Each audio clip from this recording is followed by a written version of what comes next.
We are live. We're live. All right. Are you Grizzly Adams or Ben? Is it the bear? That's it. well, I'm Ben, and this is in your Grizzly Adams. So for all of you who don't know, this is Chad Aichs, one amazing powerlifter. The guy squatted over 1,100 pounds, like 1,173, I think. Yeah, it was my official. Yeah, and then benched like 823? 821, I think, yeah. 821. And then pulled 755 in the deadlift. Yeah, that was not my best lift, but I did pull that 755 with a torn hamstring. So yeah, no, that's still it.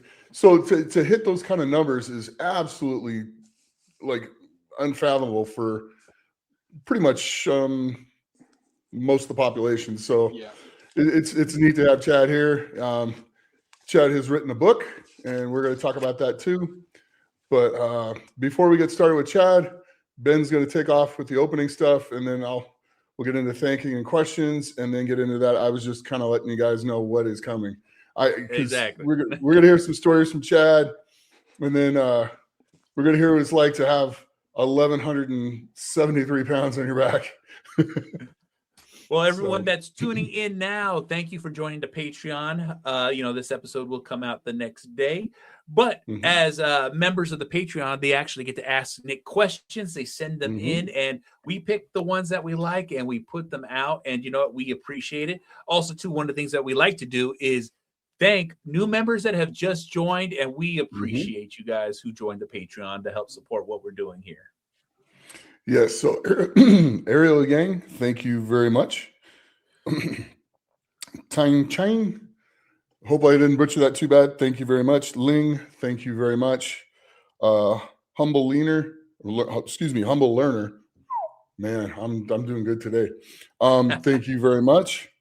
And the first question is, creatine is currently popular. Does it significantly help improve? And we can ask Chad on this too, because Chad knows a lot about lifting and muscle and everything else. Does it help significantly improve muscle strength? If somebody already regularly consumes whey protein, is there still a need for the to supplement with creatine? Does creatine and Alpha Brain, recommended by Joe Rogan, provide any brain benefits for dementia prevention or adolescents preparing for exams? Thank you very much. Okay. Creatine's pretty simple. It works great. You get a dose of creatine in about every, 3 pounds of muscle or 3 pounds of meat that you eat. Yeah. Now, if you do not eat red meat, let me say that again. If you do not eat red meat, creatine is a must in your diet, especially for your own muscle growth. It'll make a massive difference. It really will. You will grow in a way that you didn't think was possible. And it's stuff that it's gonna work for you and stuff like that. You will retain a little bit of water, so drink a lot more water to help flush it. Because the answer to having too much water is to drink more water. And you can go ahead and still have salt and everything else like that. Salt will, if you eat high levels of salt, that will level off in a week-ish. And then your body will kick out all that extra water after a week. Is that about what you experienced, Chad, as well? Yeah, I would say that's pretty much true. It is. Creatine's kind of an interesting thing because we've been around for a long time, forever. And there was a big popularity of creatine in like the late 90s, early 2000s, and then it when I got into it away. Yeah, and now it's back again. I mean, I used to have, I think it was the ATP. And it was like a serum with a dropper, and you stuck it under your tongue right before you trained. I actually really like that stuff. And then recently, there's a lot of studies saying how creatine, if you don't lift weights, you should take creatine. Yeah. And I believe like some of the brain dementia and those kinds of things, it said it's really good for. Well, it's proven for women now. The research for women, my wife is taking creatine on a regular basis now because of the health benefits for just cognitive function. For women, it's shown that like the increase of it is dramatic. Oh, and I think like Nick said, the one thing people forget about is making sure most people don't hydrate enough anyway. Yeah. But if you're going to do creatine, get the most you can out of it. Yeah. And now personally for me, I'm building my barn dominium. So this is the longest I went without lifting weights in my entire life. And so I pretty much went off all my supplements. I'm worried about electric and plumbing and doing all this stuff. And so now I'm back lifting weights, and I'm holding off on the creatine for a few more weeks because I'm like, let's build back, get my base in, and then get that little bump from the creatine. And I'm actually kind of excited to get back on it again. Right. Now, that being said, if you have kidney issues, do not take creatine. I eat about 2 pounds of red meat every day. So that's good for me. Naturally. Yeah, I'm getting it naturally. Yeah. I cannot take a lot of creatine because creatine is hard. If you have healthy kidneys, it's great. There's not a problem. I have one kidney because I had kidney cancer and had a kidney removed. And a high creatine level will mess up your globular filtration rate of your kidney. So you want to keep your creatine levels in check and into acceptable amounts, which is like 1.0 to 1.3. So you do not want to increase that level if you have kidney problems. Other than that, you're totally fine. I just want to make that disclaimer. I just want to tell a quick story about creatine. Like I said, creatine, just like in the 90s, got popular. And I was in middle school, transferring to high school. And the guy at GNC would sell us baggies of creatine. He would tell, because you cannot tell nobody I'm selling you this, because that's how it was treated back then. Me and my friends be scooping, and we're just putting in water, drinking it, and then working out so hard. But at the same time, it was like, I look back, I'm like, I can't believe that we were doing that. Oh yeah, there's all kinds of stuff. This could take a right turn down to there's a whole bunch of stuff that came out in the 80s and 90s that people don't realize. I mean, Bill Cosby was real familiar with one of those because that's when GHB came out, by the way. Yep. And back then, you could buy it at GNC. Yep. You could buy it at GNC. You could buy it anywhere, and the stuff really did work to increase your HGH levels. The problem is it knocks you out and makes you almost unconscious. And people were taking that at the gym and passing out and trying to drive home and crashing their cars, which is why it became so quickly illegal. So, well, I have my background with sleep apnea and I have narcolepsy. And they recently, over the past couple of years, it's called Xerum is the brand name. And basically it's GHB, and they found it doesn't work for me, but they found out with the narcoleptics, we don't get deep sleep. They found out it helps people it's even helping narcoleptics get deep sleep. So they took a street drug and charged $50,000 for it. That sounds about right for the pharmaceutical companies. Yeah, exactly. That makes sense. Exactly. Yeah. But yeah, so creatine's a great thing. The Alpha Brain, also great. Awesome. Yes. It's really going to help for kids taking tests, and when you need to focus on things and like be able to regurgitate things very fast, Alpha Brain will definitely help. I've personally taken Alpha Brain. It helps a lot with mental clarity, and with the concussions that I've had, it has greatly helped a lot. With some of the side effects from that. I just have to think if it does help with that clarity, it's got to be doing something. I would think it would be doing something positive for the health of your brain as well. Big time. Yeah. And I used to use it for pre-workout too, because like I'd be so locked in on what I was doing, I'd be concentrating up even more when I was, at least that's how I used to use it. I was like, because I didn't really care for pre-workout, but that right there, the clarity, because I could see the line of my training, and that's how I used to use it. Well, you actually went down a big rabbit hole right there. I think one of the big problems with training is people just kind of do it. And they don't have the intent. They don't have that focus. They don't have that visualization, that mind-muscle connection. Yep. So, I mean, what you're telling me, I'm like, hey, that's 100%. That seems genius. Yeah, that's going to help a lot with those things. And also the intensity. I mean, really, when you're working out and you're kind of training things that are cardiovascular, if you're if you're doing medleys and stuff like that, or if you're on a piece of equipment, riding a bike or riding a Stairmaster or an elliptical, if you can turn and have a conversation with somebody, you're not really doing anything. You need to be doing things. If somebody comes up and asks you a question and you're training cardiovascular, exercise in any way, shape, or form, and you can give anything more than a yeah, no, and almost like don't bother me till I'm done with this.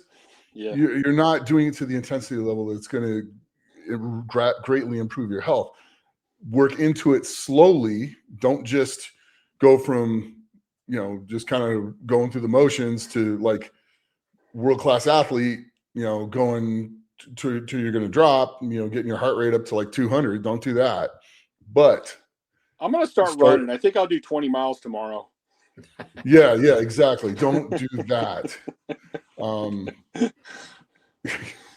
Yeah, it's one of those things where you kind of work your way up to it, but the intensity level, when you're doing it, once you get really good into it, you're about 4 or 5 months into it.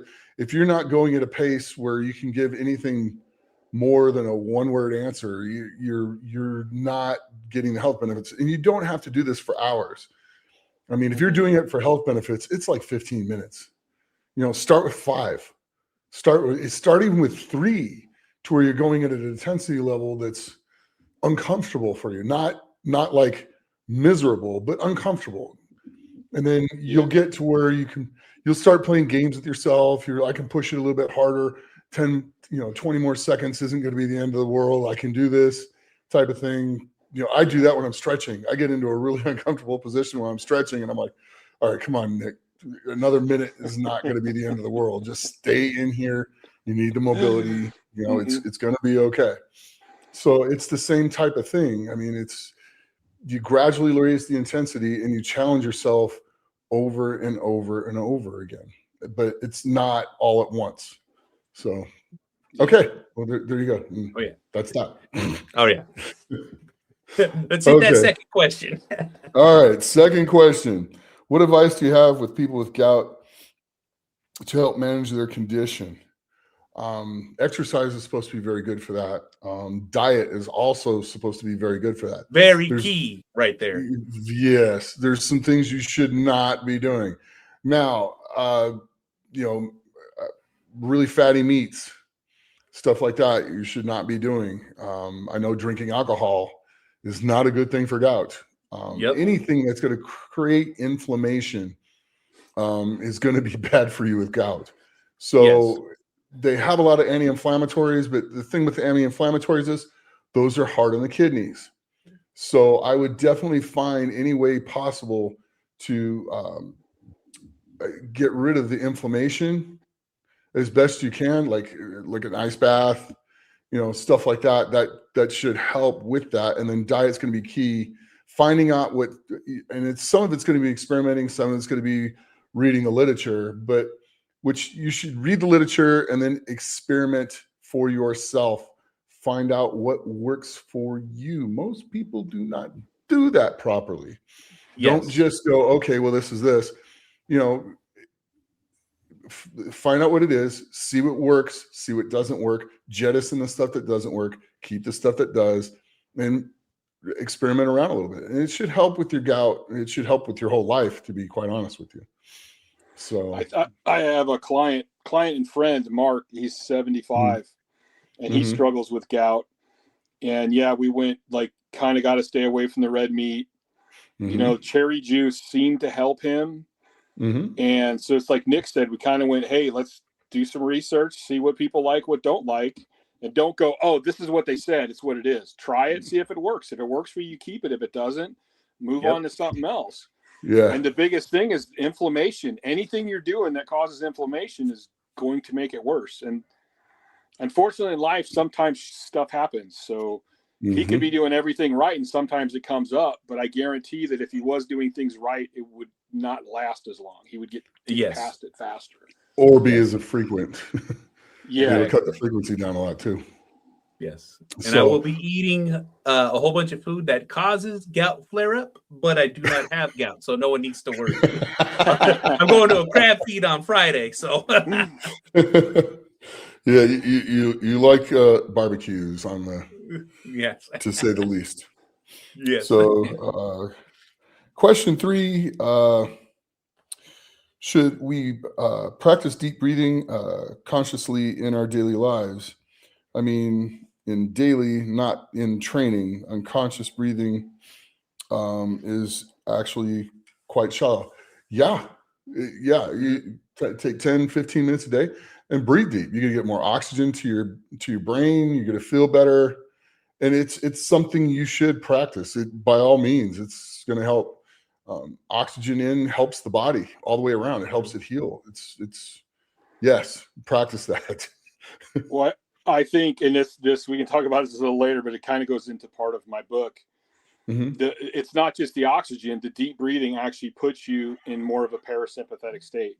Yes. Yeah. And almost the effect of meditation, where if you feel yourself getting worked up, if you're getting emotional, you can stop and take 10 deep breaths, and all of a sudden you'll have this little wave that brings everything down.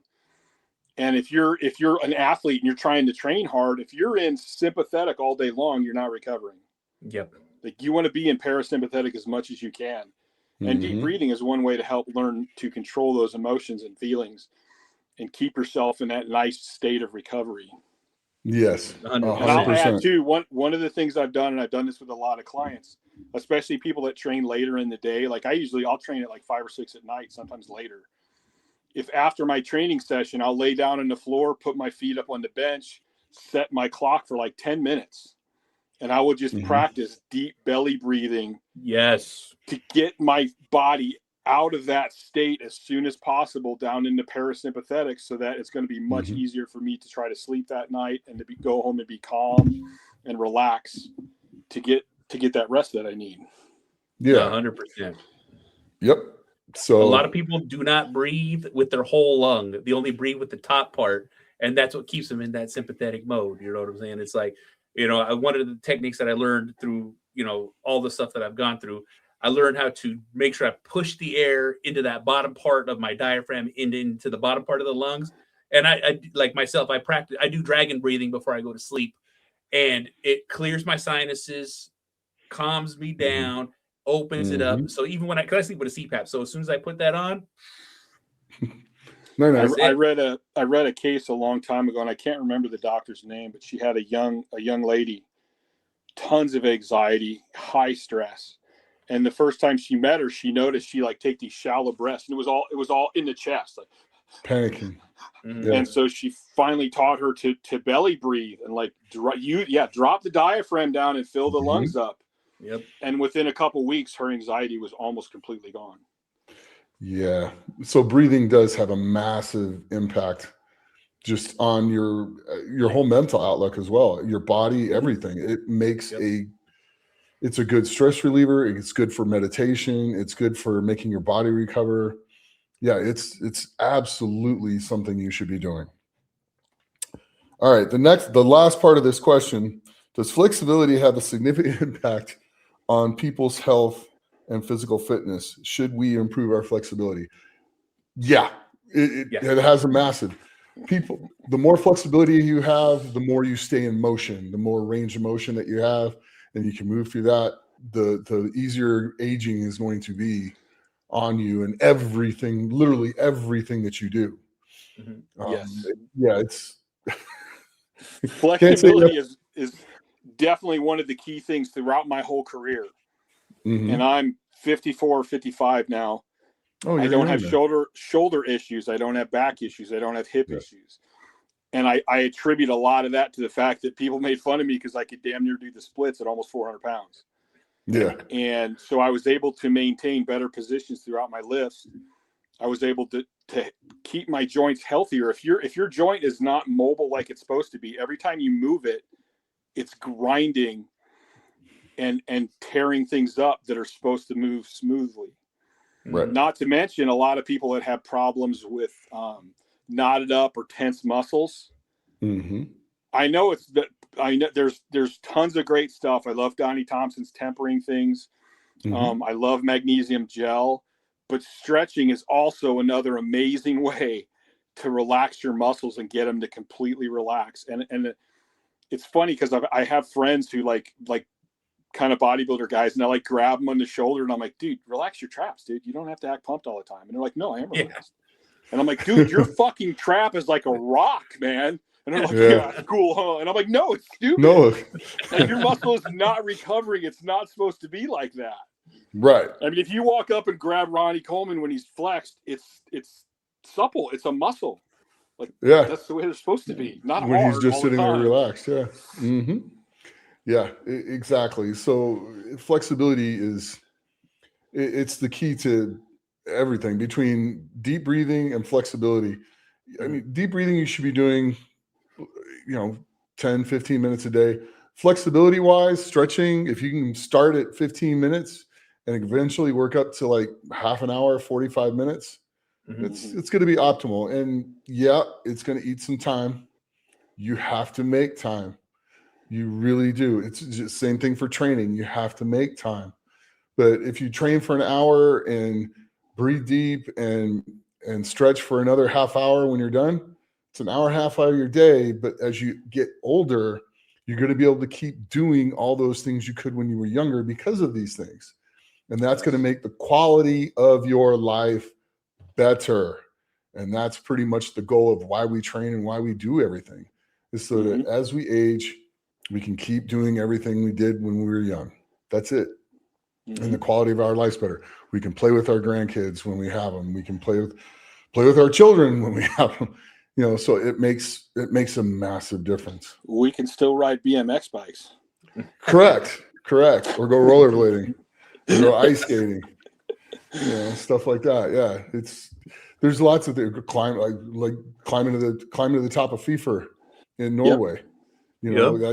That's still do it. Still get out there and go. And it's fun. It's hard to chase Hege, but Ed Cohen's wife, if you don't know who Hege is, it's Ed Cohen's wife, and she's from Norway. And man, that woman, dude, that's is like her. She's like the shape. goat. That's like her stomping ground. Oh yeah. She's all over the place, but it's so much fun. She's amazing. Yeah, Ed's amazing too. So it's kind of neat. He definitely is. He's one of my favorite lifters, actually. Oh yeah, he's a very dear friend. So yeah, I couldn't be blessed enough to have those people in my life. So it's awesome. Great friends. But so Chad, tell me, let's start with let's go with more about Chad. And we'll start with so I'm going to make you talk about yourself.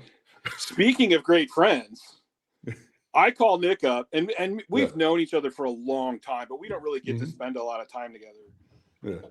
I call Nick up and I'm like, hey man, I finished my book. I'm trying to promote it. Like, dude, could you hook me up with Brian? Could I be on your podcast? And you're like, how's 7 o'clock? And I'm like, tonight? You're like, yeah, dude, let's go. And I just came home and I was talking to my parents, and I'm like, and they're like, Nick Best? And I go, yeah.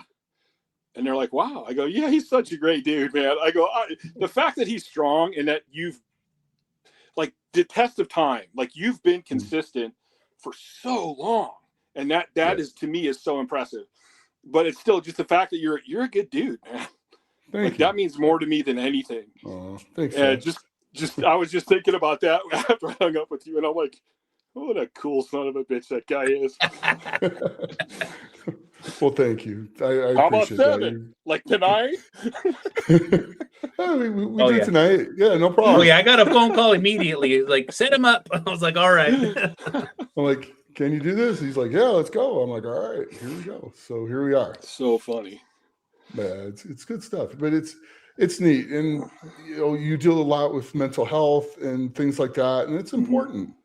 And your book is I'm looking forward to reading it. I really am. I just let's hear about the book that you wrote and why you wrote it. So the book is called Fight for Your Greatness, and it's 12 principles to help achieve your goals and create a more harmonious life, which is kind of a weird title. But that kind of says it to me. And I was actually driving down to Pahrump to visit my parents, and I was thinking, writing a book sounds enormously taxing to me. Like that was something that it's like, dude, that's me writing a book? Are you shitting me? How long is that going to take? And so I kind of decided, I'm like, well, wait a minute, what do you want to write about? You know? And I remember before when I was competing at the top and I was sitting in the warm-up room and I'm looking around and I'm like, dude, these are like 20 of the strongest powerlifters in the world. Like, this is the top of the top right here, man. And so I have like this blue collar scientific kind of brain, and I start going, what's common ground? And I'm like, I know he trains like this. He trains like this. He eats like this. And I'm like, it's all different. So like, I keep going through it and I'm like, go back to the board. What's the common ground? And it came up that it was mentality. And I'm like, I've known guys that train, to me, based on like, you know, we have the bro science now, or the guys that are really science. There's guys that train and you're like, you do what? Like, how long are your sessions? Like, this is against everything, but you're one of the greatest lifters in the world. And so I think we don't talk enough about mentality. And then kind of like we were speaking about earlier, guys go, well, I'm in the gym. And they focus on the gym. And it's like, dude, even if you train a lot, you're in the gym 8 hours a week, maybe. How much time are you outside the gym? It's a whole lot more. But they don't look at the mentality of what it is outside the gym. And if you correct your life and your life is better and your mentality is better and you can control that state of parasympathetic and sympathetic, you're going to recover better. That's going to make your training sessions better. That's going to make you better. You're going to be more apt. You're not going to go, oh, I need motivation. Well, if you need motivation, there's something mentally that needs to be fixed. I don't ever remember needing motivation to go train. And so I'm thinking about this and I'm like, I want to write a book. I want to do something positive for the world. And then I'm looking at everything going on in society today. And I'm like, wow, man, people are leaning into their emotions. They're getting all upset. They're not thinking. And so that's a massive one. I just started coming up with these principles. And, you know, I tell people I wish I could say there was my ideas in this book, but I can't verify that any of them are actually just my idea. Because I took stuff from Stoics, I took stuff from Christianity, I took stuff from Buddhism. And that was very similar to what I did in training. I liked conjugate, so I did conjugate, but I would talk to Ed Cohen and I'm like, oh my God, that's genius. Like what he just said is, I have to figure out how to incorporate that. You know, or talk to Steve Goggins and I'm like, oh my God, I got it. Like, that makes sense. That totally makes sense. And before you know it, you kind of have a blend of your own thing. And so I thought I want to try to write a book and keep it simple. I think we ended up 250 pages. Okay. So that people can sit down and read it and go, okay, this is like blue collar. Chad's going, here's what he thinks. Here's why he thinks it. Here's the experience he went through. And just like the idea of the book for me is to get people to kind of open their mind and start thinking about, hey, maybe I need to do these things, and maybe keep that paperback book somewhere close where every now and then they can go, you know what, I'm letting my emotions flip out. Let me go read that chapter again. And kind of, because it didn't happen to me overnight. It happened over years. And I described in the book one part about when I started studying communication and they said, you're in charge of your emotions. And my blaster dust brain went, no, I'm not. I went to the most extreme example. I go, if somebody comes up and punches me in the face, that son of a bitch pissed me off and it's his fault. And it took me a long time to realize, no, he didn't piss you off. He punched you in the face. Done. That's it. That's what he did. You chose to be pissed off. You could have been scared. You could have been confused. You could have handled it any number of different ways. And if that same guy punched 10 different people, they probably all would have reacted differently too. Now, I'm not saying that guy doesn't deserve something back, but I mean, take responsibility for your feelings. And it took me a while for that to really sink in. And then I started, I kind of went, hey, I got to train this. I got to train this like I train my bench press or my deadlift. And I remember somebody cut me off. Somebody cut me off on the way to work. And I'm like, you stupid dude. Hey, wait a minute, Chad. Do you really want to be pissed off all day? No, I don't. I was in a good mood. I want to be in a good mood. Well, he didn't piss me off. He cut me off. He didn't piss me off. Right. And then at some point I went, wait a minute. If I spend the rest of my day pissed, I gave him control over me. I gave him power over me. And that set me off because I'm a little bit of a control freak. Like, no bullshit. No way. You're not pissing me off all day, buddy. Not happening. And so Yeah. I kind of try in the book, I try to explain how I tweak things to make myself understand it and how to work through it and go, listen, we really have a tremendous amount of power that we don't even recognize. Oh boy. I mean, I don't know how far you want to go down the quantum rabbit hole, but you know, like the Matrix and everything, but like, listen, there's life, there's an exterior life and we have to deal with it. It's out there. But we always have the choice of how we want to see it and react to it. Yes. That means we always have power. And even when you come back, you take these same principles. And what I did is I learned these principles in lifting and under the bar, and then I took them into life. Where, you know, if I bombed out of a meet, I went, well, okay, wait a minute. I can get upset. I can get pissed off. I've literally done a meet, didn't do what I want, start my training in the warm-up room before they clean it up, which is completely stupid. But I let myself get emotional and dumb. Right. And they're trying to clean it up. And I'm like, bullshit, I got 2 more sets, man. And, but I eventually learned, like, hey, okay, I'm human. I made a mistake. I don't need to relive it. I don't need to keep reliving those emotions, but what can I learn from it? And if I learned something from it, then that experience was valuable. And that's what's important. It's not important whether you make the mistake or not. It's important what you learn. And then you go, listen, I'm releasing all emotions to that experience because it was good. And now I'm going to take what I learned, and the next meet I'm going to do better. Right. And there's no getting pissed off. There's no getting upset. And I made a video today. I haven't posted it yet, where I started working on my clients, my online clients, and my computer just went kablooey. And so I did what I could do. I took it apart and took my SSD card out and put it back in and couldn't get it to work. So eventually I went, I need to try to save what's on here. So I'm going to take it to somebody that knows more than me. And after I dropped it off, I'm driving home and I started laughing because I went, man, Chad, you changed a lot. What do you think you would have done if you were 20 and that happened? And I'm pretty sure I would have headbutted that thing a bunch of times, took it outside and shot it. Which what good would that have done me?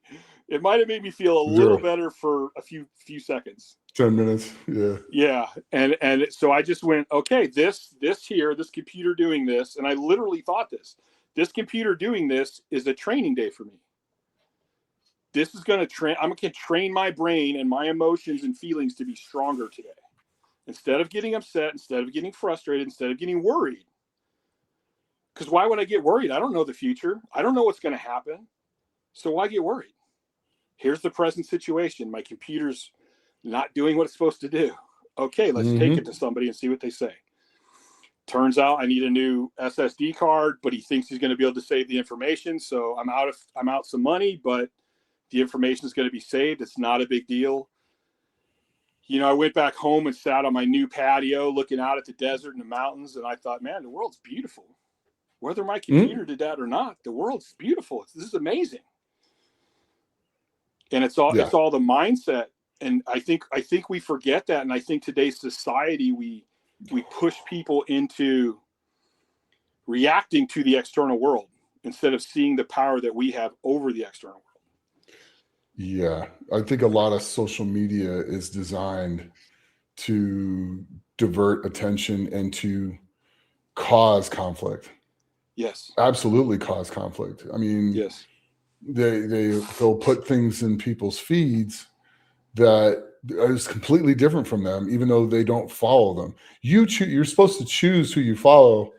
Yes. On social media, and those are supposed to be the things in your feed, and then a little bit of new things get thrown in, and the majority of stuff is like new things that you don't follow, and it's just bad thing after bad thing, trying to get you to react and cause fights with each other online.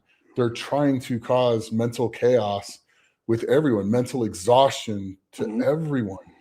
And if you control the way Chad's talking about, you're not going to have those problems anymore. Right. You'll look at it and go, okay, well, here's what we know.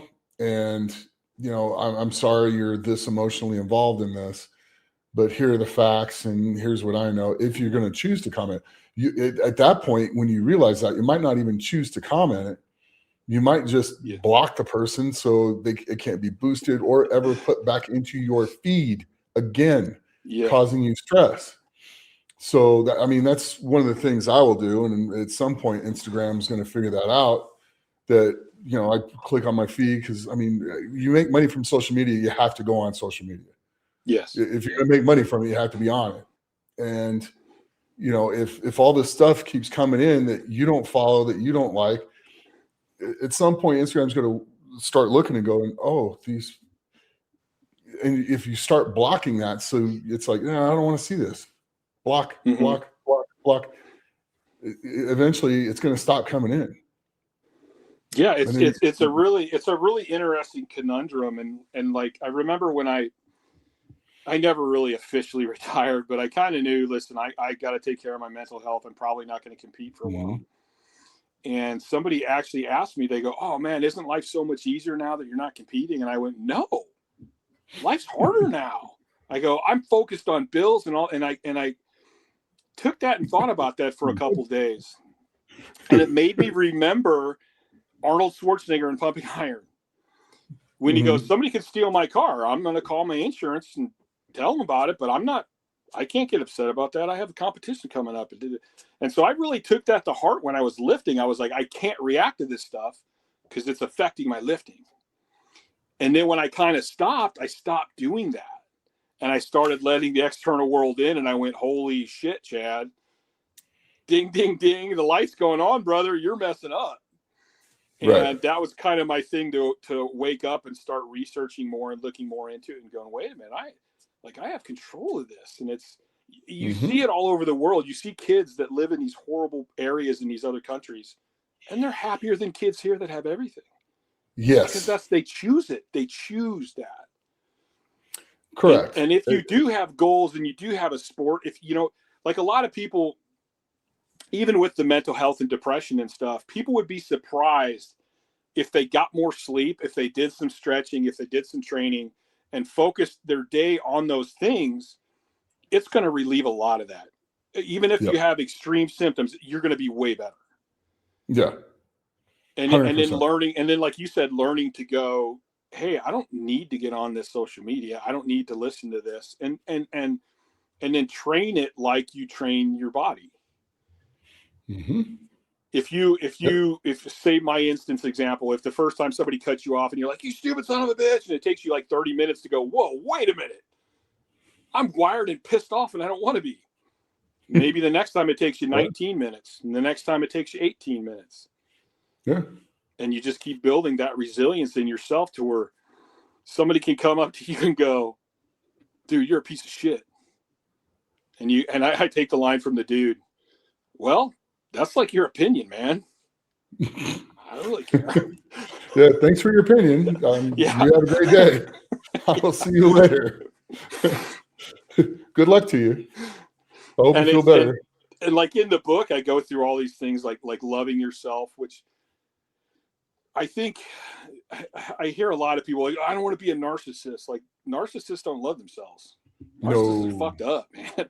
Yeah. Like, so loving yourself and building yourself up and taking care of yourself is the best thing you can do if you have people around you that you love and care about. Yep. And so I think there's a lot of people that are afraid to love themselves. And I even go into the book, there was a lot of time in my life, I don't know if I ever hated myself, but I admit there's times where I kind of would tell people I love myself, but I didn't really I didn't hate myself, but I didn't love myself. And that was something it took me a long time to work out. And I kind of talk about that in the book a little bit. And I mean, just like not following other people, kind of like we were talking about earlier. I was kind of chuckling because like, yeah, just because everybody says this is what you do for gout, we're all still a little bit different. Yes. And I remember I had Leroy Walker on my podcast, and we were, he's insanely strong. Oh, yeah. We were talking about it, and he's like, one of the best things that ever happened to me is when I got to the point where I said, I don't care. I know it works for me. I don't care what you people do. And I'm paraphrasing, of course. I don't think he actually said it that way, but I remember totally agreeing with that. And like, there is a point. And like I said, with the mentality of all those guys. They all did different shit, but they had the mentality that was right, and they did what they needed to do, and they didn't second guess it. Correct. You could come up and go, "Oh, that's bullshit. You shouldn't train like that." Well, then beat me. Right. Right. Like I literally just I just kind of laugh because that's not the best deadlift technique. I'm like, for me it is. That's all that matters. I mean, I pulled sumo at one time, and my best pull sumo was like 727. My best pull conventional in a strongman contest is 903. Yeah, that's a big difference. It's a big difference. So the technique works for me, and I didn't get hurt doing it. Yeah. So that's it's the technique that works for you is the technique you can lift the most without getting hurt. Plain and simple. And my technique is very, very different from most people's. Yeah. So I mean, because my feet are in real close, my knees bow out, and then my hands are really wide. Most people who do that, their hands are really narrow. Mine are actually really wide.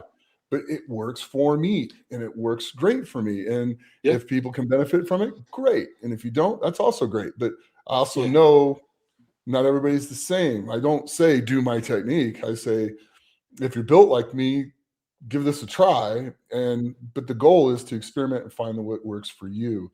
Because in the end of the day, it's finding what works for you. Because it's not going what works for me isn't going to work for you every single time. It might 8 out of 10 times, 7 out of 10 times, but there's still what works for you. So, and I'm amazed how many top athletes are like that. And then how many, and I mean, even, a lot of us coach, and I did a lot of elite FTS seminars where we had 20 or 30 coaches. We didn't always agree, but we respected each other's opinions. And if I could look at it and it's like, nah, I don't know, man. It's just, hey, so-and-so, come over here and, JM, come over here and check this out and see what you think. And it was like, dude, I'm just trying to do the best for the people. And my opinion is my opinion. I can't say that what I do is right for everybody. And I just find that to be so common in so many top athletes. Oh, yeah. But people will sit there and you don't know what you're doing on this, and you're training back the wrong way. And I'm like, no, I'm training back the right way for what works for me. I'm doing what got me to World's Strongest Man 10 times and World Powerlifting Champion and world records in powerlifting, world records in strongman, and Masters World's Strongest Man. I'm doing what has made me successful because that's what works for me. And the mental attitude in the game that Chad's talking about is the mental attitude that a lot of the top guys have. Brian has it, Eddie has it, Thor has it. All these guys that I run to, Ed's got it. I mean, Chad sitting right here next to us. I mean, even Ben's got it. I mean, if you go into things knowing what's going to work for you, and you're determined, and you're going to work your tail off, and you're eventually going to succeed at whatever it is that you're trying to do. You don't just, fold in when something goes wrong, and if you're constantly trying to learn, and you're constantly trying to get better, and you're constantly experimenting and learning from yourself, you're going to do nothing but succeed. At the end of the day, every time you fail, you're going to learn something. And every time you learn something, you succeed. Well, I think I talk a little bit about the Four Noble Truths in Buddhism, and it's, suffering is inevitable. Yep. You are the cause of the suffering. You can fix the suffering, and then onto the Eightfold Path. But a lot of the guys with this mindset are like, okay, I'm going to suffer. That's fine. Like, that's how I'm going to learn. And so they don't shrug off that suffering. They don't fold when it gets hard. They don't fold when it doesn't work out the way. It's kind of like they understand, okay, I went this way and it didn't work. So that means I need to go over it, under it, around it, through it. Like, I got to figure out something else. Where a lot of guys, especially like if you're talking in strength sports, there's a lot of guys that hit like that mid-level, and it's like, dude, they're good lifters and they're strong, but they don't seem to break through. It seems like they kind of get stuck, and then they just keep doing the same thing. And when guys, I like you said, dude, I'm so blessed to have met the people that I met, and like Ed Cohn and Steve Goggins. I don't even know if they know what of an effect they had on me. But there's times getting to talk to him.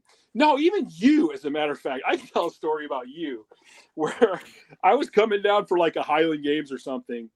And I called you up and I'm like, hey, dude, I got the Highland Games. Man, I'll load plates. I just want to come hang out with you guys. And you're like, yeah, okay, we're training at this time.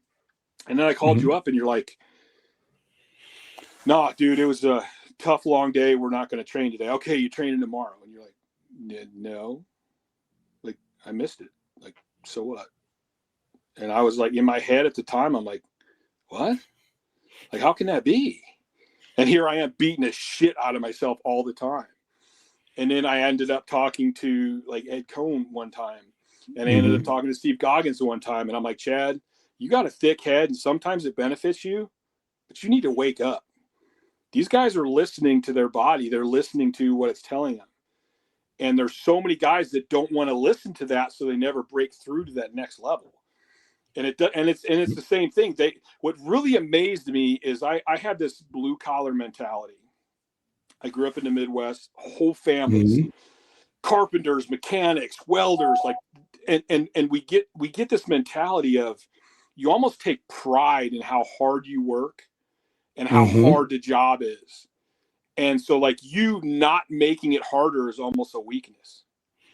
Yes. And so like, it's like, dude, I'm beat to shit, or I just tore my hamstring. I'm going to the gym, like, oh, cause I'm tough and I'm a badass. And then talking to some of you guys that were higher level than I was at the time. And I'm like, wait a minute, these guys aren't doing that. And they're not feeling bad about it. Like if I missed a training, when I was a kid, I tell people when I was a kid, I trained if I was sick. And if I was so sick, like I had the runs or something and I couldn't train, I would do 2 the next day. Cause like it bothered me so much that I missed the session and I couldn't let it go. And then I'm talking to these top guys who are like, yeah, it's not, something felt wrong, man. If I would have trained, I probably would have got hurt. And I'm just like, whoa, what? And at the time, I didn't understand. That's strength. That's strength to listen to your body and trust it and go, no, I don't need to stress out about this. I don't need to look at myself bad. Like I did what I needed to do. So I love me, man. I did a good job. I took care of myself. And when it's time to train again, I'm going to kill it. Exactly. 100%. I mean, it's one of those things.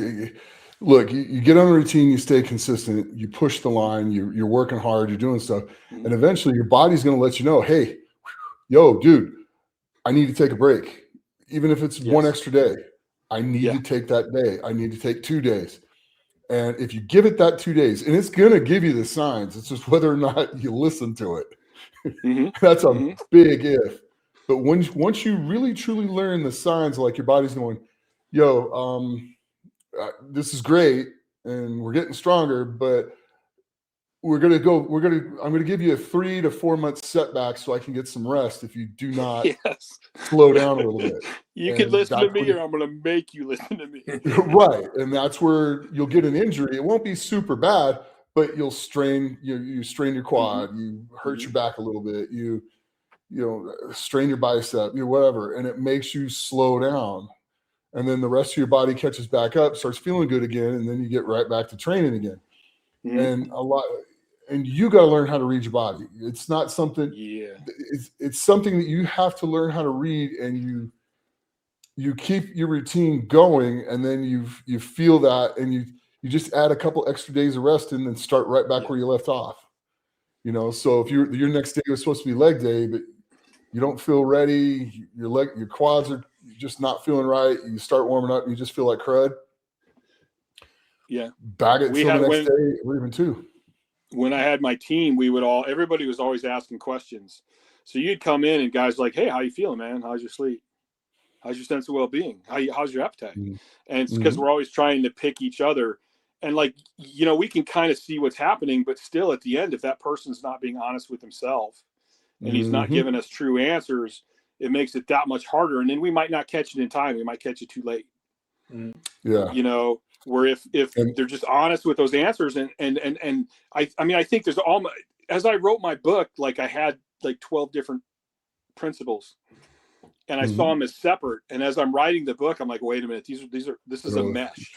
They're all intertwined. Like this plays on this and this. And So like, I mean, loving yourself enough to be honest with yourself and going, I don't have to fight and struggle all the time.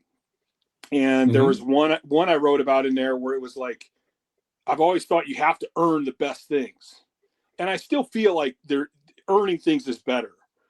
But why do you have to earn everything? I mean, do you not deserve to just have some good luck sometimes? And I never really liked that. And I'm trying to change my outlook on that. But yeah, everything was blended together in another Ed Cohn story. I remember I started doing linear periodization when I started powerlifting.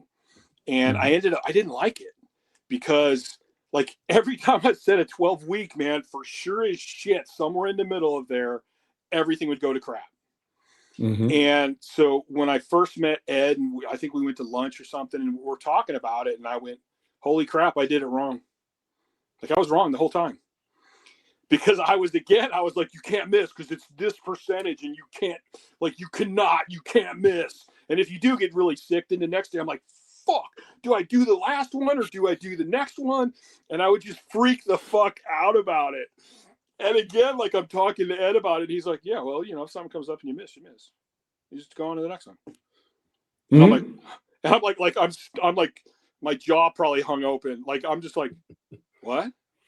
Yeah. You're not stressed. You're not freaking out about it. You're just like, yeah, it'll be fine. Whatever. And I'm like, a lot of guys, shit, man. A lot of guys get ruined if they miss something on their program. And it's just like, if you miss everything on your program and you're being lazy, that's one thing. Yeah. But if you're working your tail off and you miss something in a spot, don't freak out about it. Just have a short memory, gear back up and heal up and go get it the next week. It's not the end of the world. Yeah, it's not, it's really not that big a thing.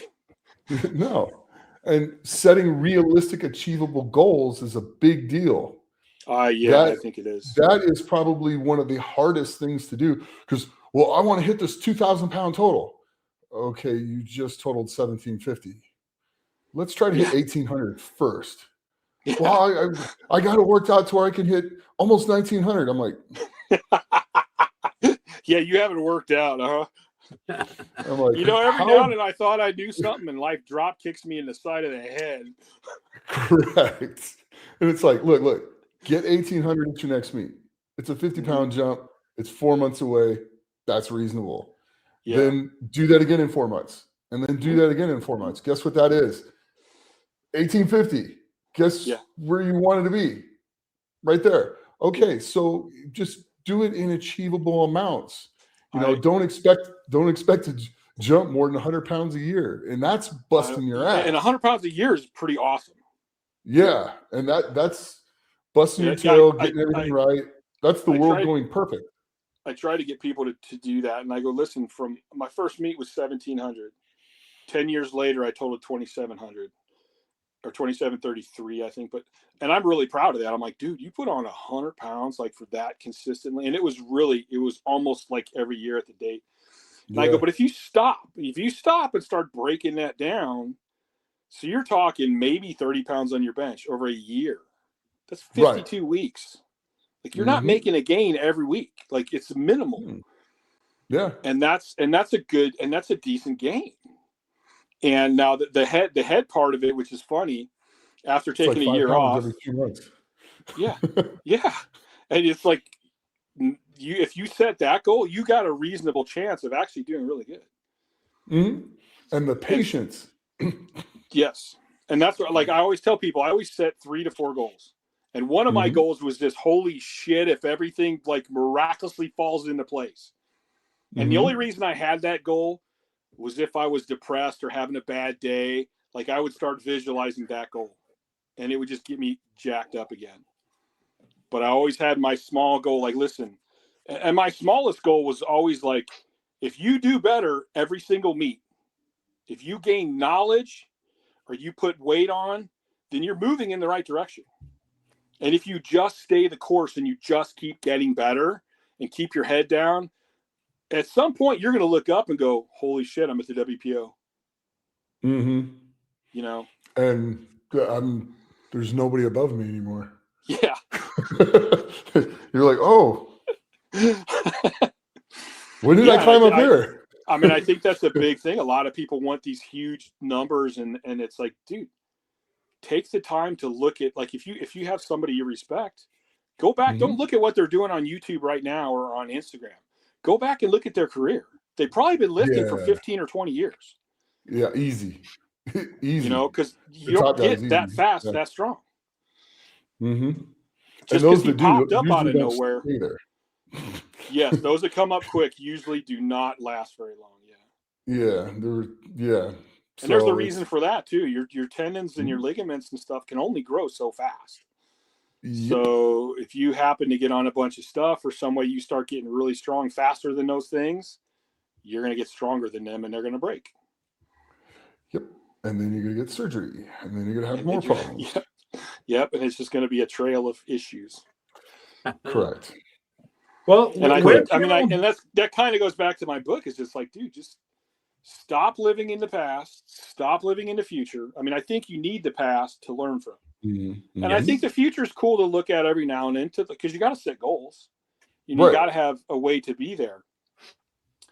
But if you live in the present and you focus on the present, and you learn to enjoy the present and go, listen, it's not about what I want, it's about what I have. And this goes for training as well as it goes for building my barn dominium. It's a lot of things went off the track. I'm off budget. I'm off my time frame. But I'm still moving forward. Mm-hmm. And so when I get frustrated, I go, listen, Chad, stop. Look at where you're at right now. Think about where you were a year ago. Like, you're doing fine, man. I don't care if somebody says, oh, you should do that faster, or it should be done quicker. No, bullshit. This is my thing, and I'm different than you. So this is my time frame. And it's the same thing with lifting. Stop comparing yourself to what other people did and what time frames they did it in. Mm-hmm. Like, stay in the present, be happy with what you're doing. If you spend a bunch of time pissed off about the past, if you feel emotion, our body doesn't know emotion over reality. If you live in the past and you're feeling those negative emotions, your body thinks you're there. You're basically reliving it. That's no good for you.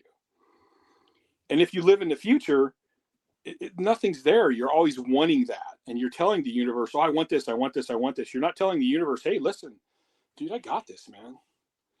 Like, I'm living in abundance right now, and my life is good, and I'm working, and it's getting better every day. Yeah. And I think people don't understand when they are living in abundance. Mm-hmm. It's they're looking at everybody else's stuff, and I want this and I want that. It's like, can you pay all your bills? Can you put food on the table? Can you keep a house over your head? If you can do all those things, you're doing pretty darn good. I mean, do you realize that maybe 70 to 100 years ago, people didn't have hot showers? Oh, I know. You can jump in a shower and have hot fucking water. Or turn the light on. I'm in a trailer right now that has it's got one of those tankless water heaters. Mm-hmm. Yeah. So, like, you let it heat up and you bathe up, and you like turn it off, and then you turn it back on, and you're like, oh shit, son of a bitch, man. Like, it's freezing. Like, hot water is kind of a cool thing to have, man. Yeah. It's just, could you tell us where you can get your book? Oh, yeah. Yes. It just went up on Amazon. You can either look under Chad Aichs or Fight for Your Greatness. If you follow me on Instagram, I have it linked in my bio, my link tree in my bio. And I'll put all that information in the show notes. For those who want to get that book. I mean, dude, I'm not going to lie. If it sells and I make a few bucks, that's cool, because I want to write a kid's version of it. Yeah. And it's funny because I have where I live, I have a kit fox, I have these desert tortoises. And I'm like, ooh, I'm going to make these into characters, because I think if I can simplify these lessons for kids, and just think, if we, instead of teaching kids that their feelings matter, and if somebody hurts their feelings, it's the other. Just think if we taught them that, hey, you're in charge of your feelings. What's going to happen when all those kids are 20 years old? Yep. Our world is going to start looking really good. Yep. That it will. So I want to do that. And then again, with the book, I tried to write it in a way that, like, just to introduce people to it, kind of. I don't go super, super deep into anything, and I would eventually like to go deeper into some of the topics and write another book. But Took me some time to write that thing, man. And I'm not a computer guy, so like formatting it and everything. Oh, I did the artwork. I did the artwork for the book, and so I loaded up in Amazon, and it's backwards. And I'm like, oh shit! Thank God I save everything. Go back into Photoshop and I'll flip all this around. Yeah. Oh my gosh, that's amazing. But that's part of it. Just go. Well, I learned. I just learned how to format my next cover book if I ever do one. So that's good. That's positive. That's awesome. It's a mistake. Yeah. So what? Yeah. Because we're all going to make them. We really are. It's if you there's learn no from way them, around it. Yeah. Very few people get everything right out of the gate. Very, very few. I don't really know how smart I am, but my level of smartness is a definite correlation to how many times I fucked up. I'll say very similar. Yes. Very similar. I've done a lot of, even I have done a lot of growing in the last couple of years. I really have. I look at the world a lot different than I used to. And, I couldn't agree with you more. And it's absolutely honor and pleasure to have you on and to go over something that's going to be this impactful for people. So isn't it? Thank you. Isn't it kind of fun though? Like I kind of look back at times and I go, dude, Chad, I'm proud of you, man. Like you're still learning. You're still putting things together. You're still, I took a big jump doing this barn dominium thing, and I kind of did it because my life in Reno was pretty good. But there were some things that I wanted, and I went, Chad, you need some struggle. You need to kind of help educate yourself a little more. So I took the jump to take this risk and build this barn dominium to expand my gym and hopefully have more space to build more bikes and build my own pump track. And I'm really, the thought of a master shot put is in my head right now. And I'm like, I have the space to build a ring now to train. Oh, that's awesome. So that's definitely something on my mind right now.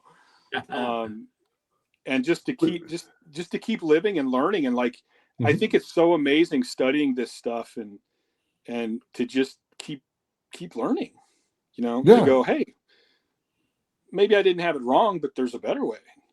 Yeah. 100%. Yeah. There's always a slightly, as long as you keep improving, you'll find better ways to do everything, even though you got it right.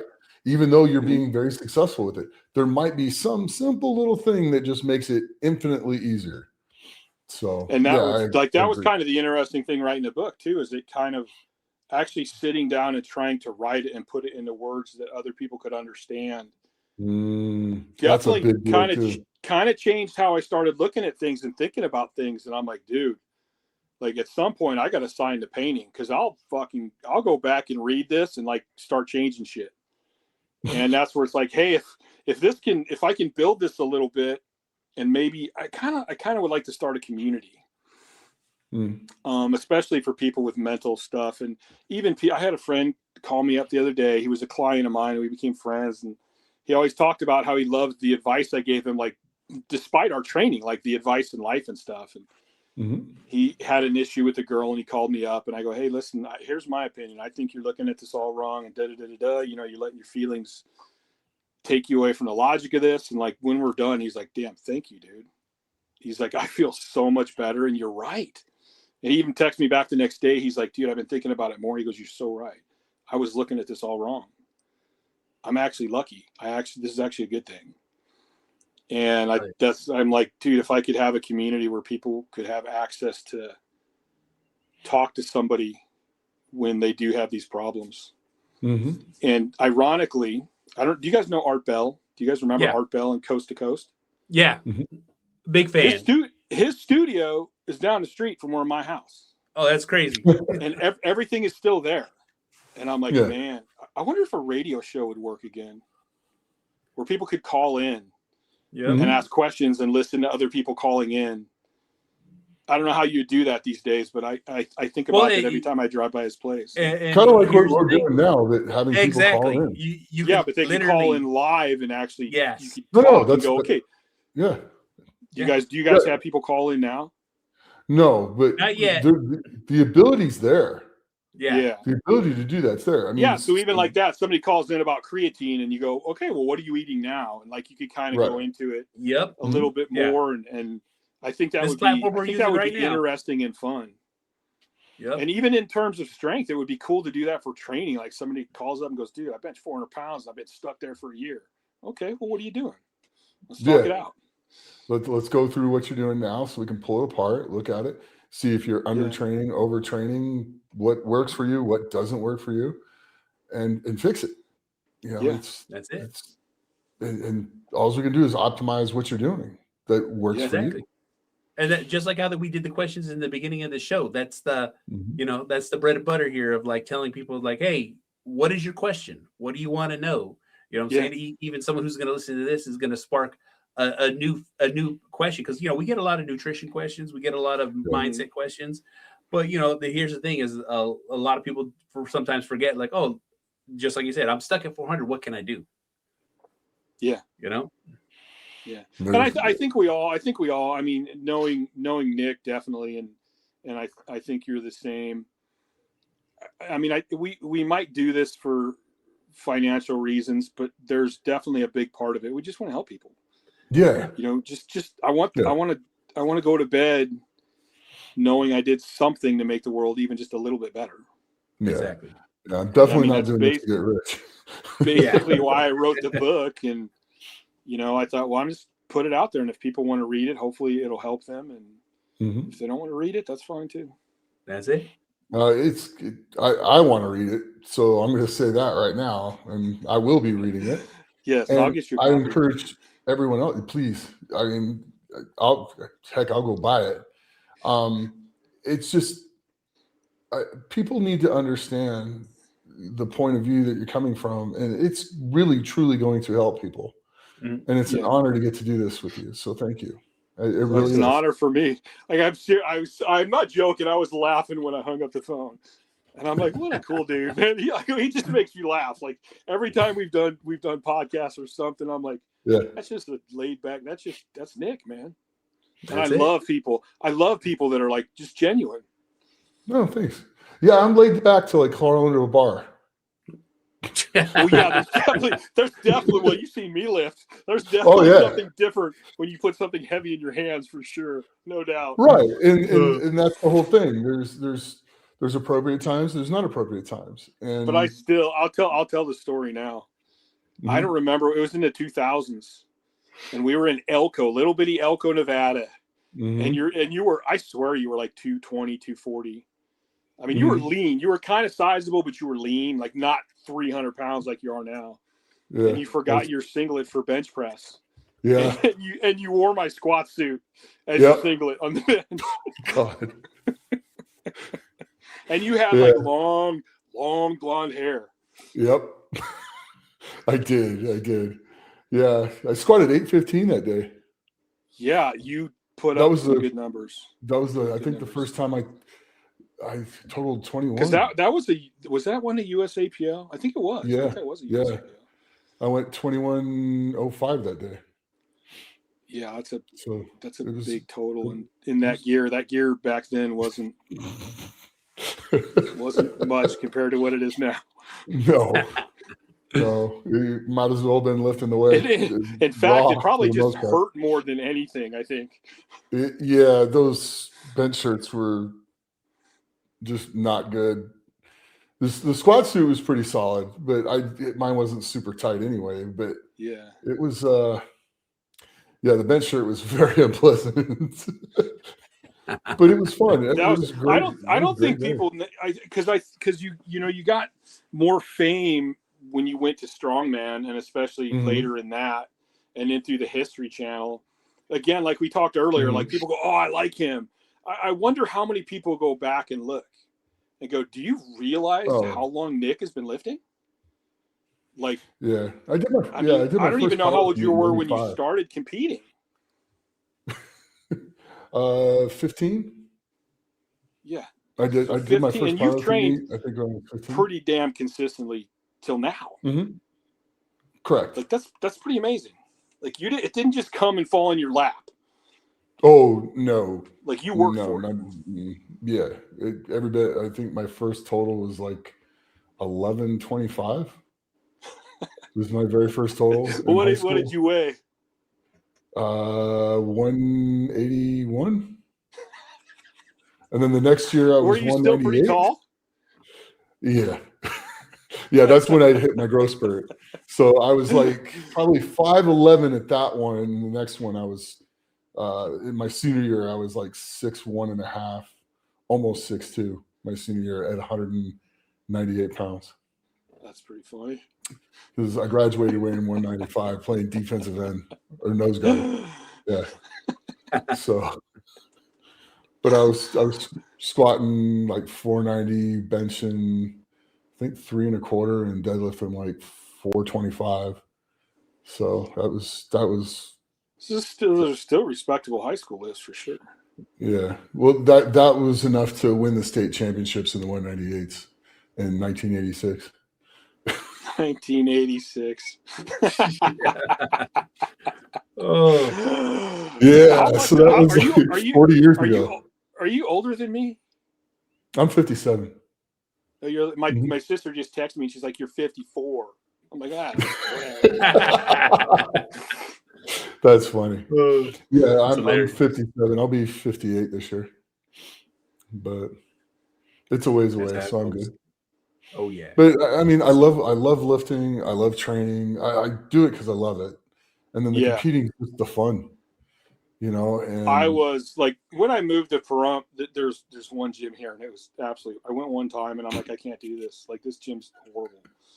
And then I tried to plan it to where I wouldn't have to be without my gym for very long, but that did not happen at all.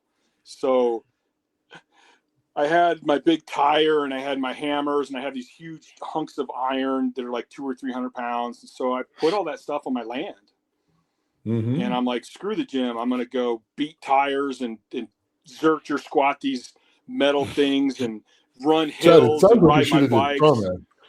And because it was just like, dude, I seriously, and then like when I could get my equipment set up, I was so excited to like start training again. Because I loved competing and I loved pushing the limit, but I just love lifting. Yeah. And I mean, the funny part is when I first found it, I started for sports, but then I found it helped maintain my aggression and my anger. And so I did that for a long time. I did that even to when I first started powerlifting. It was a lot of anger that kept me going. And then I got approached and like Dave Tate's like, well, do you want to lift to control your emotions, or do you want to be one of the best in the world? Because they're not going to go together. Yeah. And that was the big wake up call for me. So now I don't lift. Like before, I felt like I needed to lift or I was going to kill somebody. And now it's like, no, I just love to lift. Like, I just love to lift. Yeah. Like, so even now, even when I get kind of frustrated because I'm like, oh, man, I'm only bench at 225. This fucking sucks. And I'm like, but you're lifting, Chad. And you know what? Yeah. This is where you're starting. So tomorrow, if you do 245 for 2 sets or 3 sets of 10, you PR'd. So fucking be happy about it, dude. Yeah. And so I just love lifting. I don't know what it is, man. I remember one of my first days back after training, I have these hexagon lights hanging up, and like I got done training and I'm all sweaty and I'm tired, and I just laid underneath those lights and I just started smiling. And I'm like, this actually feels like when I trained in my basement as a kid. And just that feeling after you trained and you're like, dude, I just worked hard, man. I did something positive for myself.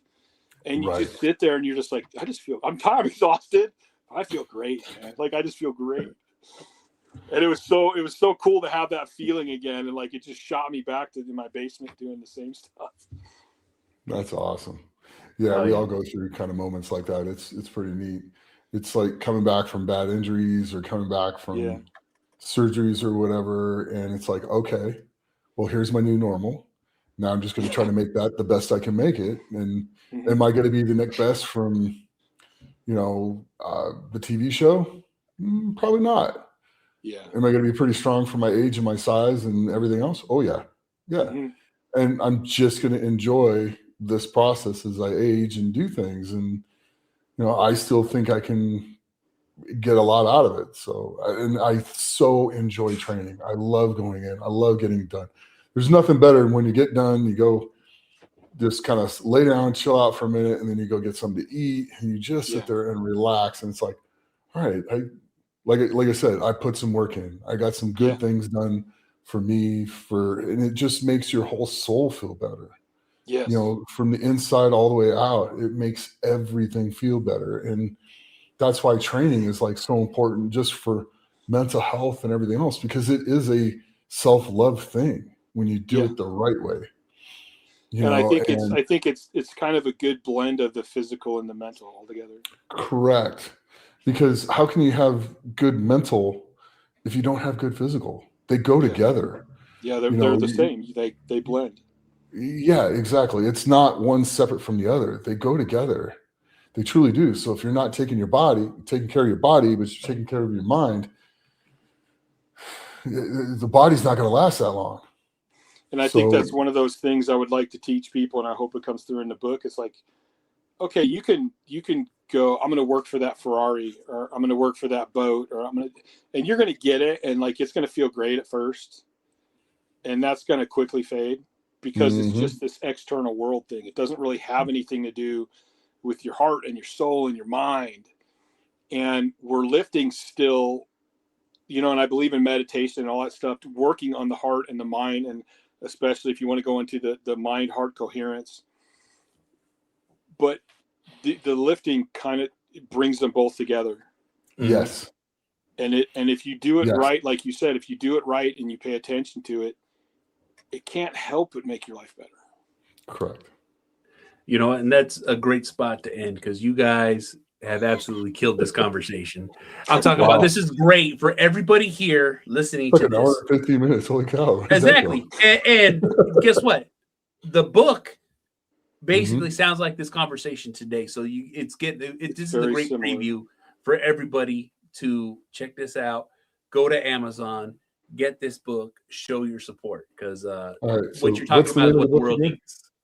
It's called Fight for Your Greatness, 12 Fundamental Principles to Achieving Your Goals and Creating a More Harmonious Life. Because I truly believe a lot of people focus on their goals and their life falls apart. Their goals start coming up short. Yep. That's it. Again, it's all tied in together. That's it. Social medias, throw it out there for us so everyone can know where to find you, which I will put in the links too. I basically right now I just have Chad Aichs. It might even be Chad Aichs on Instagram. I just put up for Fight for Your Greatness, but there's nothing posted yet. I don't even know if I need to separate those. One's more lifting, the other one Fight for Your Greatness might be more mental, but it's so hard to separate them. It's so hard to separate them for me because they're yeah. But that is fighting for greatness. That's it. Yes, that is all the way around. So. And that's like one of the things I say in the book, and I think I end it with this. I truly believe, with all of my heart, everyone is special.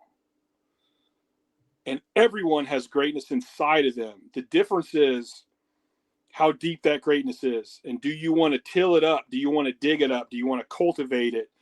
And do the discipline to grow that greatness so that you have the energy of that greatness shining out to the rest of this world. And in essence, that positive energy is going to help change this world and make it better. Yes. Nick has a great saying that we end every show with, which it sums up a lot. Yeah. Well, go buy Chad's book, go give him a like, give him a follow, share this. And as always, train hard, train smart, and be the best you can be. Thanks, Chad, for being here. And man, I love you, brother. Thank you, guys. I'm so grateful. My pleasure. All right. We'll see you guys on the next one.